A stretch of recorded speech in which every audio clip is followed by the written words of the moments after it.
Okay, we are picking up where we left off in video 1. We have our OpenVAS system up and running.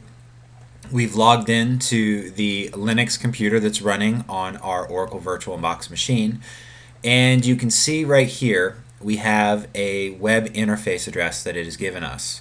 It's also told us that the default OpenVAS account is admin with a password of admin. Now you should be able just to access this application by opening up a web browser and going to the address that it gives you.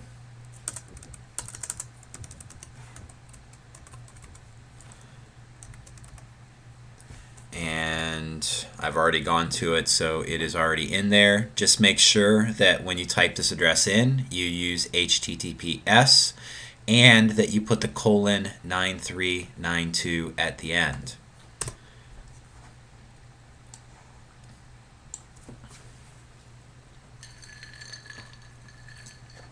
And now we are in the OpenVAS platform. You'll notice that this is actually, you're logging into the Greenbone Security Assistant.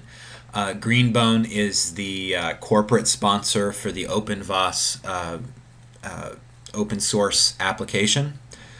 So we are going to log in, admin,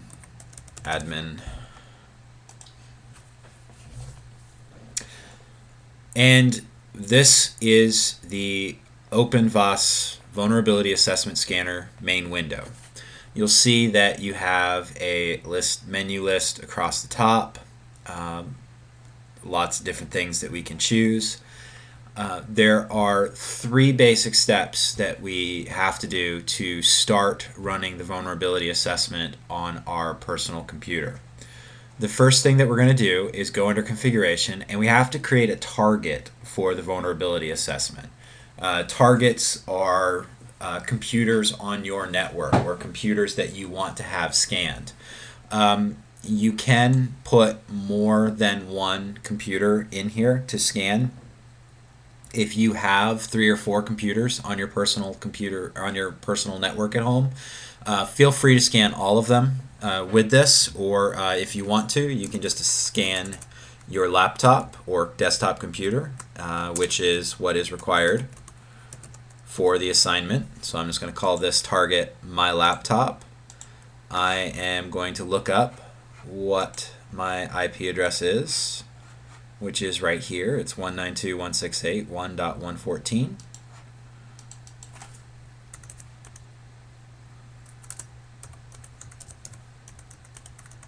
Now, for those of you that are out there that are thinking, I can just use localhost, and I know that automatically is assigned to my personal computer. Well, remember, this is running on a virtual computer that is inside your computer, so you actually want to give it the IP address of your laptop or desktop. Don't use localhost.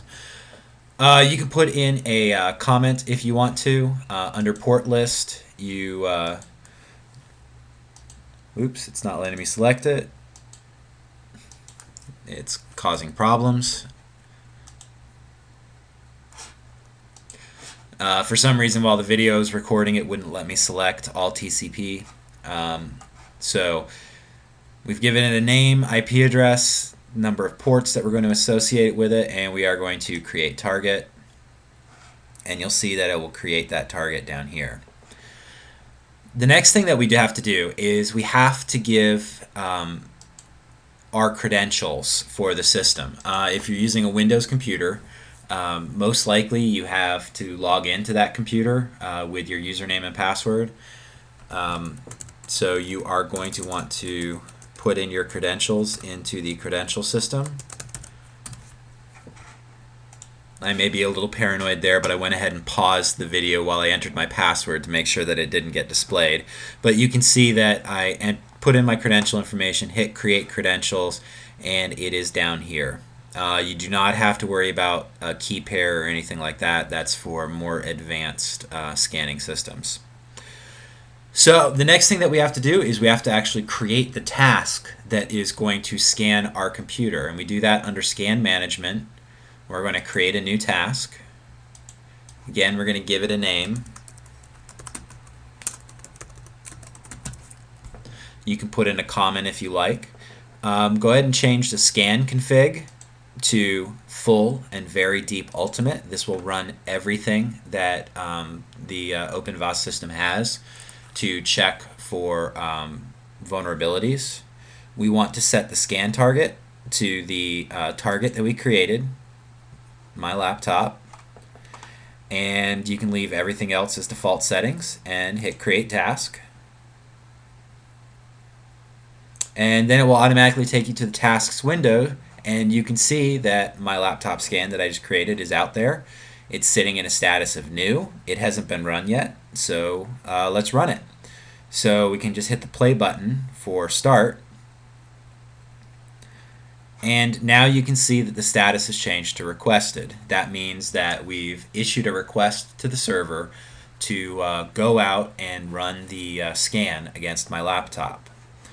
I can go ahead and click on the little details button over here, the spyglass, and that's going to open this up into a full screen.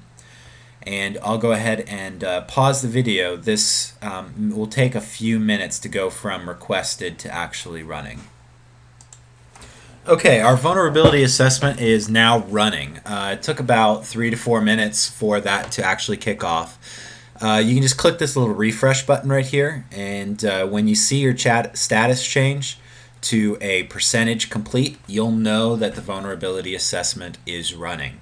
So what the program is doing right now is it is actually going out and connecting it's connecting from the virtual machine to my laptop, and it's issuing checks to see if I have all of my patches installed for Windows, if there are any applications running on my computer that have known vulnerabilities that could put my computer at risk, and it's going to create a vulnerability report for us.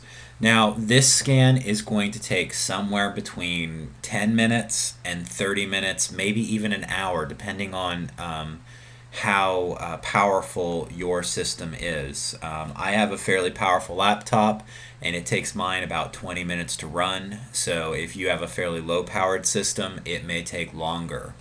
If you want to check on the status, you can always hit this refresh button, and I'm still sitting at 1%, so as you can see, this is going to take a while.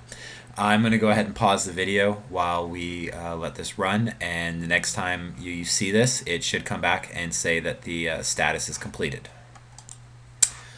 Okay, the scan is almost completed on my computer. This is actually the third time I've made this video, and it completed the other 2 times, but it seems to be stuck on 98% for some reason, but we can go ahead and I can show you the rest of what you need to do at this point. On your scan, wait till the status goes to completed or 100% before you do the next part. But down here, you'll see that we have an overview of the report.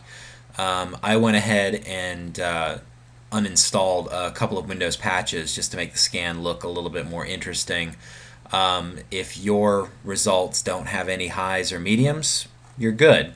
Lows are usually okay. Those are usually very low risk items, usually something that you've set on purpose on your laptop. But to get more detail about what the scan has found, you can click on the little spyglass here for more details, and that will open up the detailed window, and you can scroll through here and it's going to show you your high and medium issues. You can see I have one here relating to Microsoft Remote Desktop Protocol, and not really sure exactly what this one is, but if we needed more details we could click on the little spyglass and it's going to give us as much details as possible. So we'll go back to our report. So for your assignment, what I am wanting to look at is the full report, and what you're going to do is you're going to get to this window and we're going to download a report. We're going to click on make sure PDF is highlighted, click on this download arrow, and you'll notice that it is downloading a report. If we open that report, it is just a PDF that has a summary of the scan that we've run. If you look through this, it has all of the items that are on there. Go ahead and do a save as on this, or change the file name. Make sure that it has your name in it and assignment 2, and upload that PDF to Blackboard. Something else I'm not sure that I mentioned, as you are installing the application, if you get to this screen and it doesn't show you anything in that web interface line, right now you can see mine, it's saying the HTTPS 192.168.1.17:9392. The very first time I ran the program, it showed that was just blank, and all I had to do was restart the OpenVAS virtual machine, and that came back. It came up with the IP address that I needed to connect in. I hope this video has been informative for you. If you have any questions, please make sure you post them on the I Need Help forum. Don't just send me an email, because likely if you're having this problem, somebody else is also having the problem. So if I see you post on the I Need Help, I'll reply that. Hopefully other people will see the response. Also, it gives your classmates a opportunity to post. If you do see somebody asking a question on that board that you've already answered, that you've found the link to on Google or something, feel free to respond to them and help out your fellow classmates as well. Or even if you just have an idea of what might be causing the problem, feel free to respond to them. So with that, good luck on assignment 2, and post any questions that you have. Thank you.